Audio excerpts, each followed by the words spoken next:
All right, so the next section here, we're going to be talking about earnings per share. This one shouldn't take too long, but it is an important calculation. A little more casual today, but it's early. So let's kind of walk through it, the calculation, sort of how it's presented a little bit, and then we'll get into the comprehensive example. Sorry, let's see here.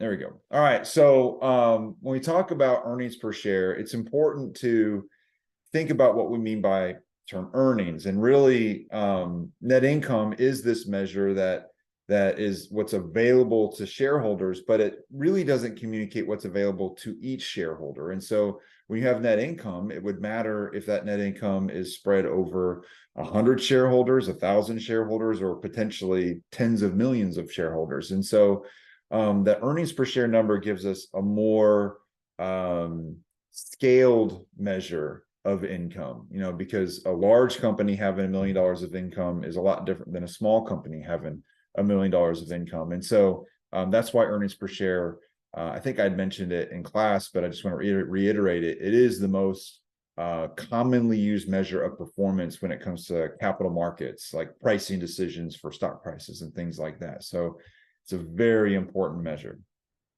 So essentially what we have when we talk about earnings per share is, net income divided by the number of common shares outstanding. Now, when we talk about common shares, I just want to highlight, there are kind of two types of shareholders: common shareholders and preferred. And we really focus on common shareholders because those are the ones that have the rights to any residual assets of the company, whereas a preferred shareholder doesn't have that residual right. And so when we talk about earnings per share, we are focused on the common shareholder and the amount of income available to that shareholder. So again, primary measure of performance. Again, pricing decisions are largely based on earnings per share, so it is a very important measure. GAAP does require that companies provide their basic and diluted earnings per share. In this class, we're really only going to focus on basic earnings per share.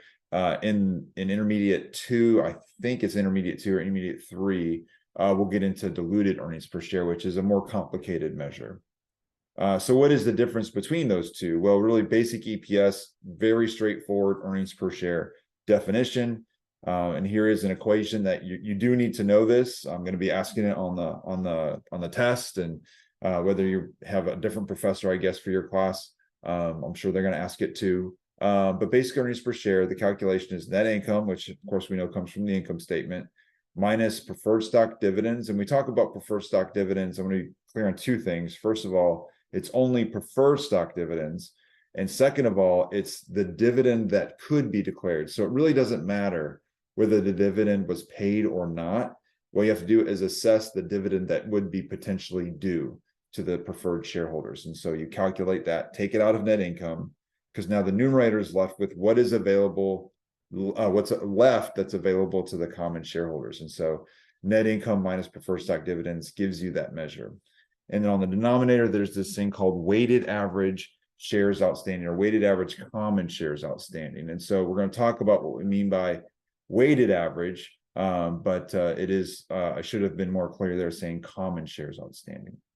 And then diluted EPS just brings into account a lot of other factors like employee stock options, convertible securities, and diluted earnings per share basically is what it sounds like, a diluted measure. So in other words, when earnings per share, if all these things were to happen, how low could earnings per share drop if these conversions and options and all this stuff kind of happened? And so diluted earnings per share is a more conservative measure. It's going to be less, or I guess it could be equal to, but it's certainly no more than basic earnings per share. And again, that's something we're going to cover later on. So let's kind of walk through an example.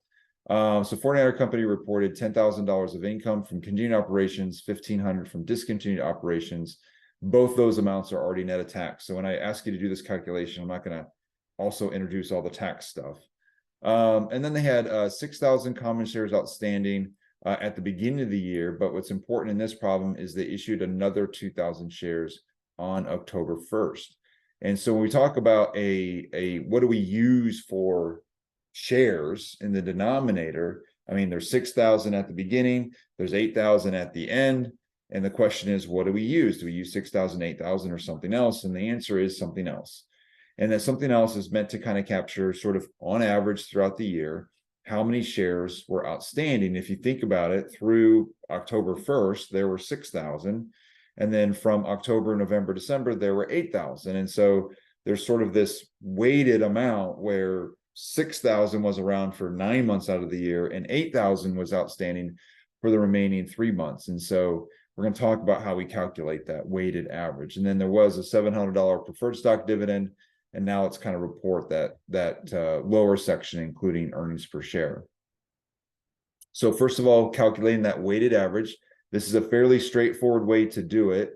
Notice what we did is we said, well, there were 6,000 shares that were outstanding the entire year.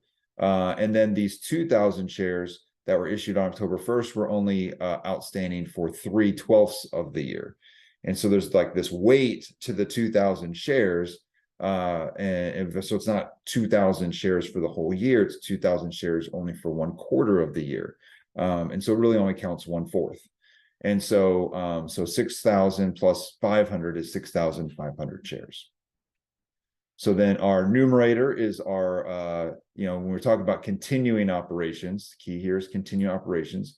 The numerator is our net income minus our preferred stock dividend divided by our weighted average common shares outstanding, or $1.43 per share. Next, we look at our discontinued operations. What's really important here, though, is we do not account, when we talk about just discontinued operations, we do not account for the preferred stock dividends. We include the preferred stock dividend as part of our continuing operations because, of course, preferred stock dividends are a continuous financing decision. And so we just need to be clear that that preferred stock dividend is in the continuing operations calculation, not the discontinued operations calculation. Same denominator. And of course, in this case, it was a $1,500 loss. A $1,500 gain. And so the numerator is 1,500, the denominator is 6,500. So the total amount is 23 cents per share.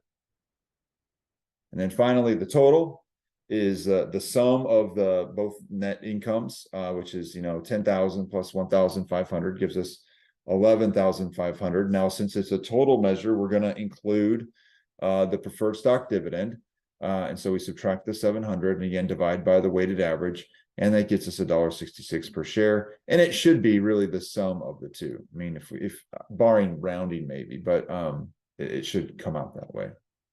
And so then when we present it, we start with our income from continuing operations, our income from discontinued operations net of tax, which then gives us our net income. And we kind of talked about that in the last lecture.